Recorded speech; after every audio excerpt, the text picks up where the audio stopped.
Happy Tuesday, everyone. I hope everyone is doing well. So, let's see. What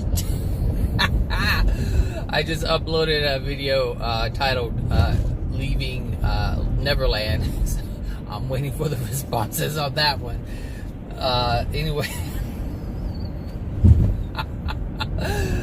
Anyway, that's not what I'm talking about today, but it just had me laughing a moment ago when I was getting ready to start this one. So today I want to talk about something else that made me laugh. A lot of things make me laugh. So, one of the things that makes me laugh is this saying that God will never give you more than you can handle. And it's funny because of how people use it. Their intent behind it is to tell themselves that they can make it. They can make it, meaning nothing can overwhelm them. Meaning whatever you experience, it will never be more than you can handle. And the reason why is because God will never give you more than you can handle. That's what they're saying. But understand, understand this is coming from a person who's still like barely hanging on. Like people are hanging on by a thread and they're like, okay, I can handle it because God will never give me more than I can handle. And this allows them to push through and push through and push through. But understand that this is a form of denial. This is a form of denial. Anyone who says God will never give me more than I can handle is in denial. Look at this. Look at this. Nonsense. They're in denial. All this nonsense. All this nonsense. All this nonsense. They're in denial of things, which is why they're feeling overwhelmed and they have to tell themselves that God will never give me more than I can handle. So that means I can handle this. And then they ignore that and then something else happens and they say it again. Oh, life is just full of problems, but God will never give me more than I can handle. I can handle all these problems, as if God is purposely giving you these problems just because. They don't understand that they're creating it. And this is the funny part, because you can't stop the pain if you keep using this. You cannot stop the pain. You cannot stop the suffering if you keep holding on to this idea that, God is the one who is delivering this stuff and he's never going to give you more than you can handle. Like, it's in the statement that God is giving it to you, and God's not giving you anything of the such, not giving you any such thing. God isn't giving you pain. God is allowing you to deliver your own pain. Because the laws, universal laws, God's laws, are all designed to respond to the soul. That's it. The laws are not responding to God. The laws are responding to the soul. God doesn't need the laws, but God obeys the laws. God obeys his own laws. So God has power independent of the universe. God has power that is independent of the universal laws. So at any given time, God can come in and do something if you should ask for it. But he will obey the laws. And he won't take anything away from you in terms of pain. How do I get in this lane? He won't take away the cause of your pain, but he can alleviate the effects of the pain. So if you and usually this is temporary. You pray and you get something and there's a temporary relief. But God will not remove the cause unless certain things are met, meaning certain, what word am I looking for? Gosh, I'll probably spend 10 minutes trying to find a word right now. I need some coffee. God will, now I forgot what I was saying. God will not interfere or intervene unless the conditions are met. There are certain conditions that we must meet, that the soul must meet in order for that to happen. So you as an individual, if you have sorrow, true sorrow, and you are truly sorry for the things that you have done, and you're asking for forgiveness, and at the same time you're forgiving yourself, at that point, God can reach in and remove that which dwells within your soul that is causing the laws to respond to it. And then you won't have those law of attractions anymore. But the idea that God is giving you something is ridiculous, because God isn't doing anything to cause you pain. But God did create a universe to respond to your soul, to help you, meaning you create something, you do something unloving, the universe responds to you to let you know that that unloving thing is there, that's causing you to take the unloving action. And then you use that to guide yourself, to make yourself aware of what's in there so you can release that.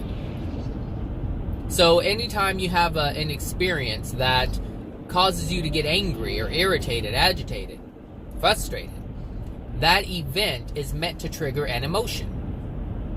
So it's trying to tell you, hey, there's something within you, and that emotion it's like I've said it before, it's kind of like phlegm. When you cough, you hear the phlegm in there, and it's up to you to get it out. Now, some people swallow it.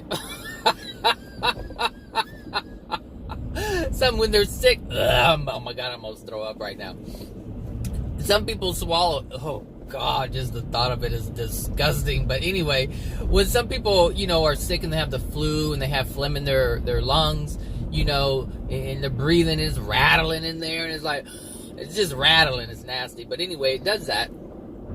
And what happens is it's like the universe letting you know that it's there. So you cough it up and it's there in your throat, and you have a choice. You can either get rid of it or put it back in your body. And what most people do with emotions is, as soon as someone starts to cry, they're like, nope, I can't let it out. And they swallow it again. And they put it back in their soul. And it's no different than having phlegm still in your lungs. And like I said before, every physical thing is a representation of the soul, meaning all the things that can happen to the soul. It's showing you how the universe is constructed. Every physical thing is showing you how to live your life, how to understand your soul, how to understand the universe, how to understand all of it together, so that you know why you're doing what you're doing, and the things that you're doing that's causing you to experience pain, and to understand the things that you're doing that cause you to have a joyful, happy, loving experience. I don't know what the hell. I don't know. I just don't know, you people. There's a lot of traffic today. I don't know what this thing's about. 6:48. Something doesn't seem right, but whatever. I'm here, so whatever. But anyway, going back to, God will never give you more than you can handle. The main reason why I wanted to make this video is because it's so funny. I swear ignorance cracks me out, because it's just so stupid. Ignorance is so stupid because it doesn't have to be something that's experienced. It doesn't have to be this thing that we hold. But, stupidity and ignorance is something that we seem to like, because we can make illusions of joy and happiness. What do you think jokes are? Jokes are about all the mistakes that we make as human beings. Ha ha ha ha. So we use our suffering and pain to create illusions of joy and happiness. Not understand that it's that illusion of joy and happiness that causes us to continue the path that we're on, that's creating the pain in the first place. We don't understand that, and we're like, oh yeah, it's life. Life is a big ha-ha. Life is a big ha-ha. It's so stupid. But it's what we do. Alright? It's what we do. And I understand it. Whatever. But like I said, the real reason why I wanted to say this, make this video, is because that saying that God won't give you more than you can handle is true. But God isn't seeing it from the perspective of the mind. God is seeing it from the perspective of the soul. That's how God's seeing it, from the perspective of the soul. Now the mind may say, "Oh, I just can't," but God's saying, "Excuse me, I created the soul, and I know what it's capable of. I know exactly what it's capable of." And we don't see it because we don't know the soul. God's design of the soul is beyond anything that anyone on the planet can really comprehend at this point. We don't know. But I can tell you this. We can have an example of it, or we have an example of it, and that example is the people who are in the hells. See, the soul remains intact. There's nothing wrong with the soul. There's nothing wrong with the soul at all.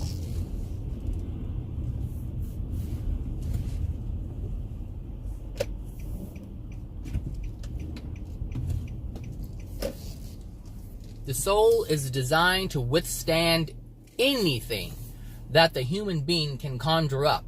And understand that every single experience of pain that we ever experience, we are conjuring up. God did not create it. We did.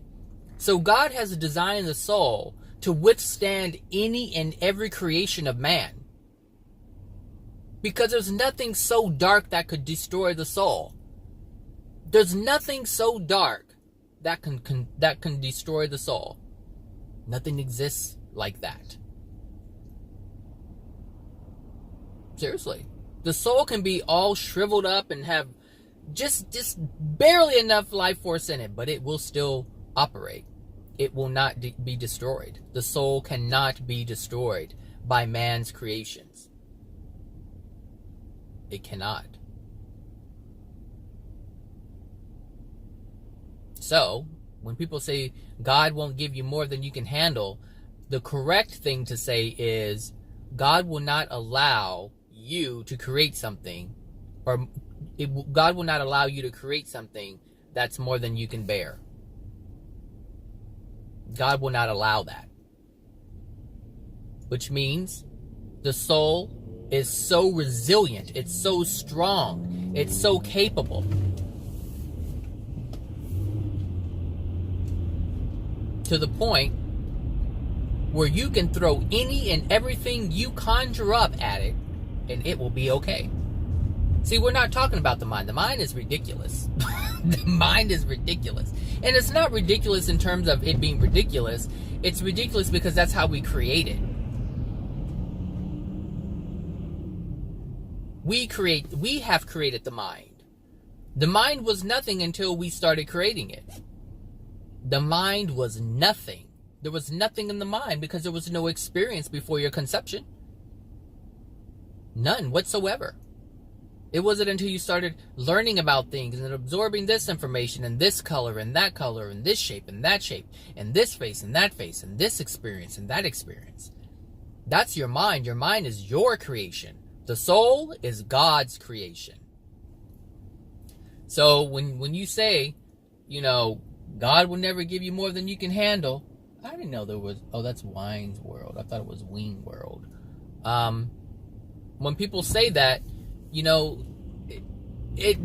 really referring to their mind, the capacity that the mind can hold all these, experiences, but it's really not even the mind experiencing these things. The mind is experiencing them, or I should say the soul is experiencing them, but the mind is trying to control it. If the soul could do what it was designed to do, it would release the pain every single time it experienced it, just like a baby does.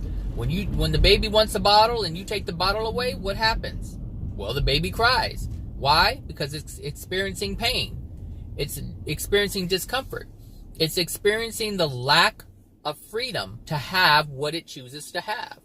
It is experiencing a lack of its desire, having that desire fulfilled. And this is where the tears come from.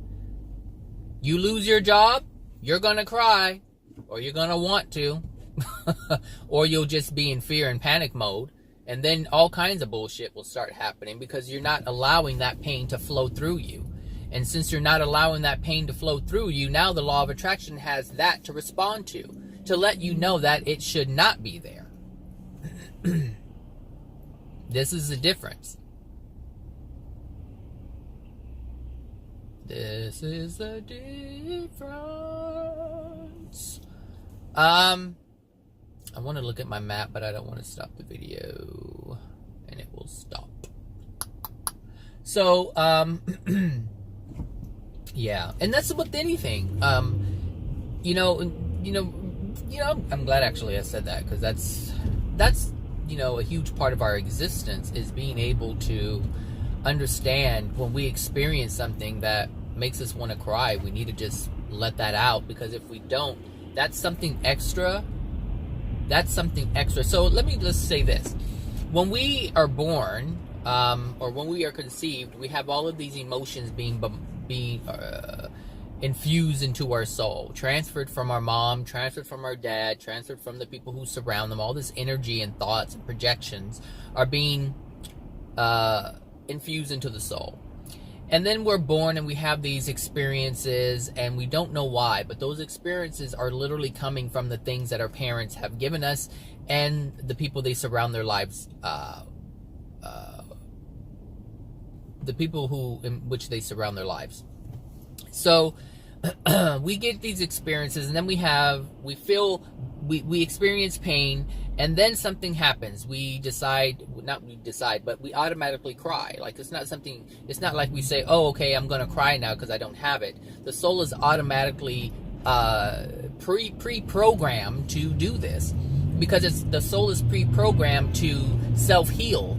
And that's what's going on, is the crying is the healing of the soul. The pain is the damage to the soul. So what happens is the soul is like trying to do its thing. Understand, like, the soul operates just like the body does. Like, you don't have to heal the body. The body is self-healing. You don't have to tell the body to function, because the body is automatically functioning. It's automatic. You don't have to worry about it. And the reason why this is because that's how God designed it. God designed the body to be able to be self-sufficient, self-sustaining, so you don't have to really take care of it. All the things you have to do is experience pleasure. And understand, this is interesting. This is so interesting. Oh my gosh, anyway, I'm excited. I'm always excited. There's always fun things to understand and to learn and to recognize. And when you do that, it's like you just see the bigger picture when you have understanding. So, we are designed to have pleasure, nothing but pleasure. That's it. That's the sole purpose of the soul, to experience pleasure, to experience joy, to experience happiness. All this pilling out these folks are doing this too early. It's 6:21 in the morning. They doing some major stuff. Hold on, let me get a sip of coffee, and then I'll come back to this. It's coffee.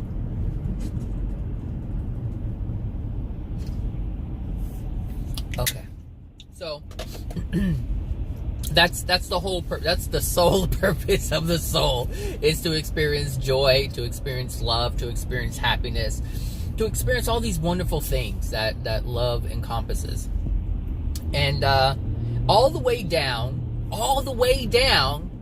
to urination, to having a bowel movement. Seriously, there is a sensation that we have, and I know it sounds weird, but it's part of our existence. God created our entire existence to be a positive, loving, pleasurable experience. When you have to go to the restroom and you have to urinate, it's like, there's a relief in that process alone. In that process alone. When you have to go to the restroom and you have to make a bowel movement and you need to go, it's like, oh, that feels so good.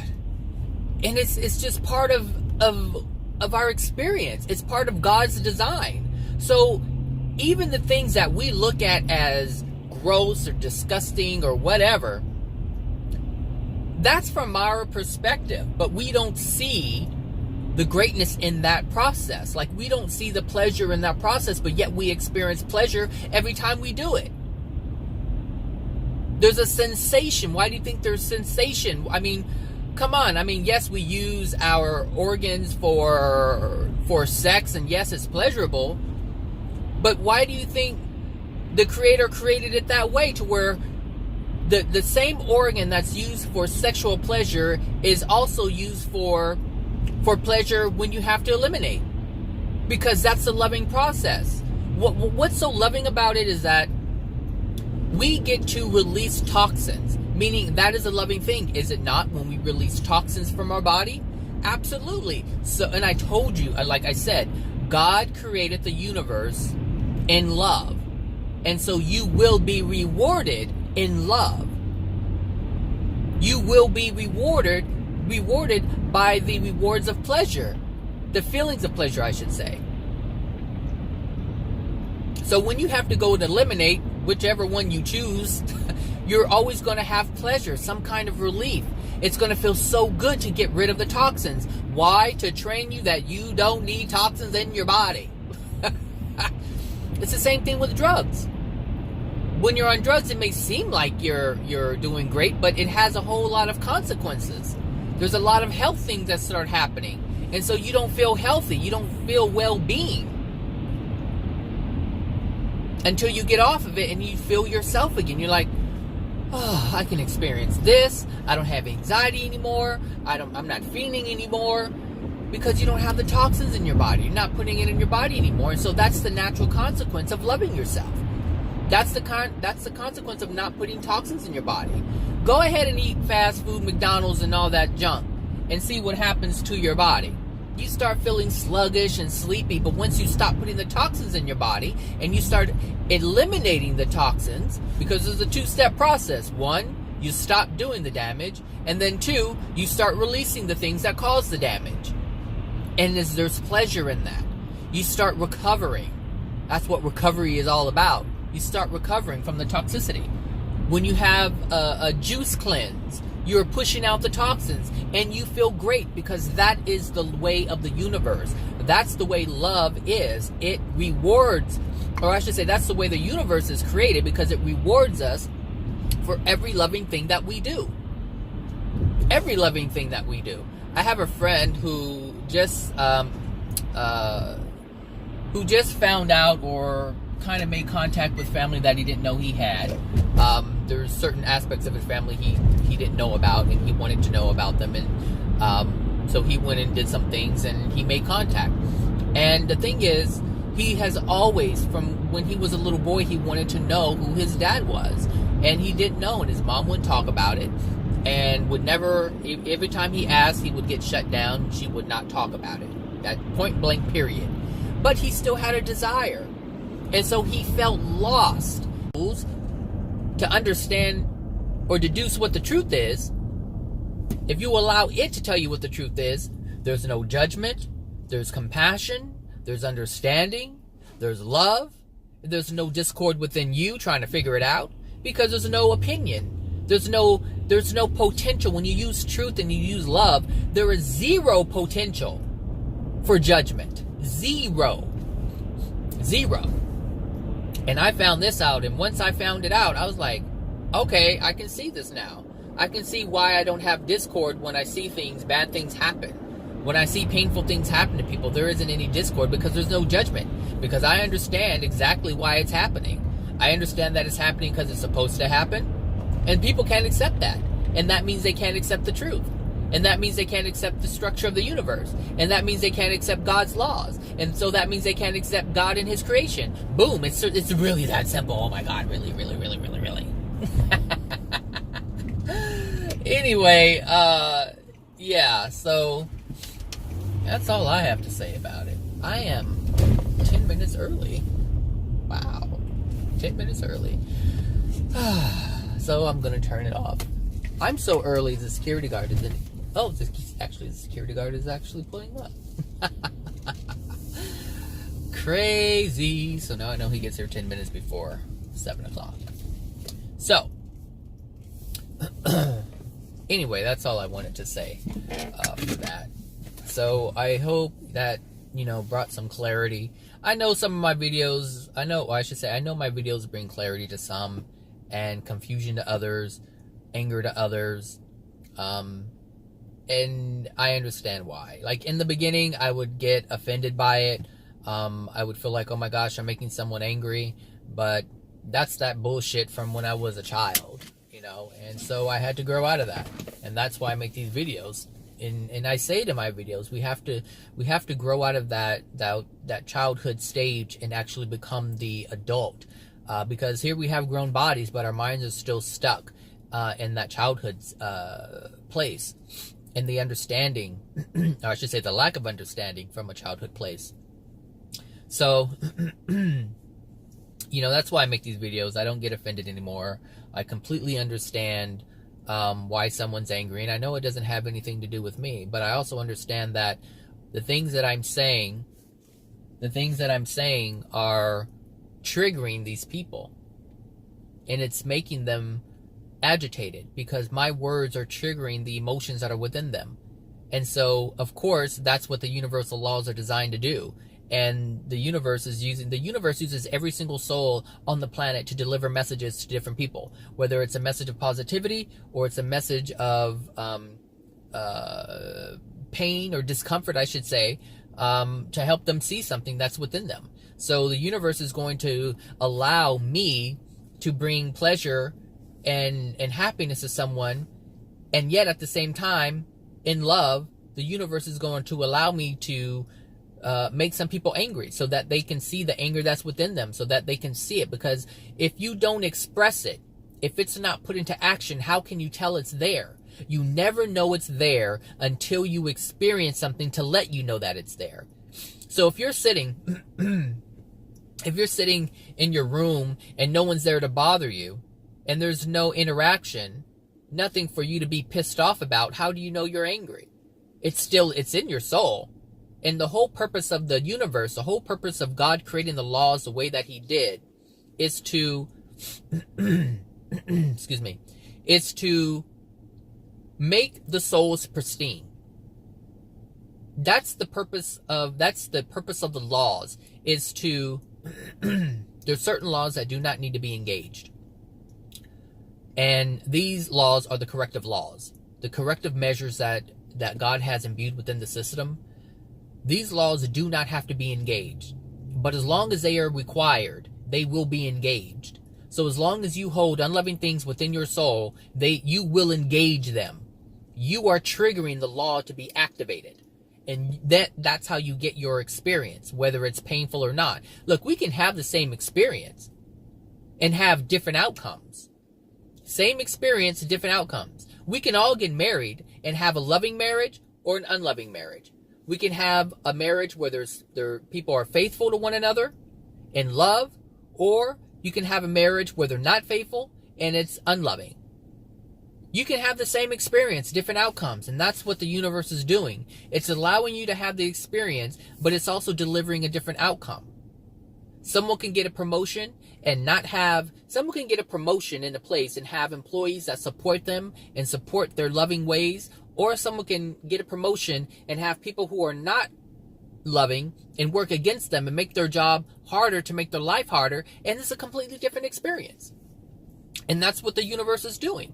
It's determining, it's not saying you can't have it, because you can have $1 million if you want to, but the person who has $1 million and has no problems with that versus the person who has $1 million and they have all kinds of problems with it and people are coming after their money and trying to take it, versus the person who has $1 million and nobody's trying to come after them and take it, it's a different experience. Different outcomes, same experience, different outcome, I should say. The experiences are determined by your soul. So yeah, you can have the desire. That's why people can have the same things. Sure, you want a Mercedes-Benz? Go out and buy a Mercedes-Benz. What's the difference between you having a Mercedes-Benz and someone else having a Mercedes-Benz? Is, are people banging it? Are people hitting it? Are you destroying it? Or are you able to have the car and it still look like the day that you drove it off the showroom floor? It's understanding the universe and understanding why things happen. But without this clarity, without knowing the universal laws, you experience more negatives than positives, more unloving things than loving things, more happy experiences than unhappy experiences. This is the difference. And I am so grateful. Oh my gosh, I'm so grateful. And, people thank God all the time, thank you, God, but you really need to give yourself some credit. You really need to give yourself some credit if you know about the universal laws and you try to use them to improve yourself, because understand this. If you understand the universal laws and you understand that they're there to help you and you use them to help yourself, not only do you help yourself, but you also help maintain God's universe as God sees it. Because if you're living in love, if you have love within you, if you love yourself, excuse me, I'm getting hiccups again. I'm going to have to look this up. If you have, that distracted me. I think that's the whole purpose of this.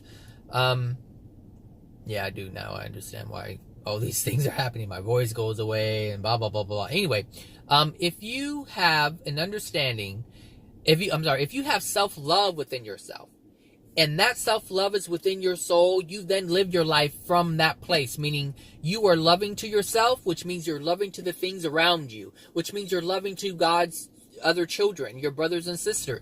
You're loving to the things that God created, meaning you're mindful and aware of the plants and the flowers and the critters and the animals and all these different things, and you treat them with love. And so you take care of all of God's creations, including the ones that we create. So if there are things that we build, we construct buildings, well, we take care of it in love. And so that means the elements and the things that God has allowed us to use, we take care of them. We love the elements. We appreciate the elements, because we can build a home and not appreciate it and it fall apart. Or we can build a home and appreciate it and it's lasting. If something goes wrong, we're like, hey, let me take care of this because I appreciate it. I appreciate the housing that I have. There are people who have homes and they're just in shambles, I'm like, well, why is it in shambles? And you can look, and it's a representation of their soul condition. Even if you move into a house that's already broken down, that is a representation of your soul condition. Versus you living in a house that's already put together. But at the same time, you can have the house that's put together and it looks pretty and it looks great, but your soul condition will not allow it to stay that way. So you don't take care of it, things start falling apart, you don't fix it because there's no love in your soul, so therefore there's no love for anything around you. And this is how it all works. This is how it all works, folks. Like that. Very simple. All right? Anyway, I hope you guys have a wonderful Tuesday.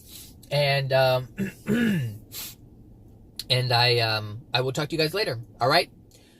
Bye now.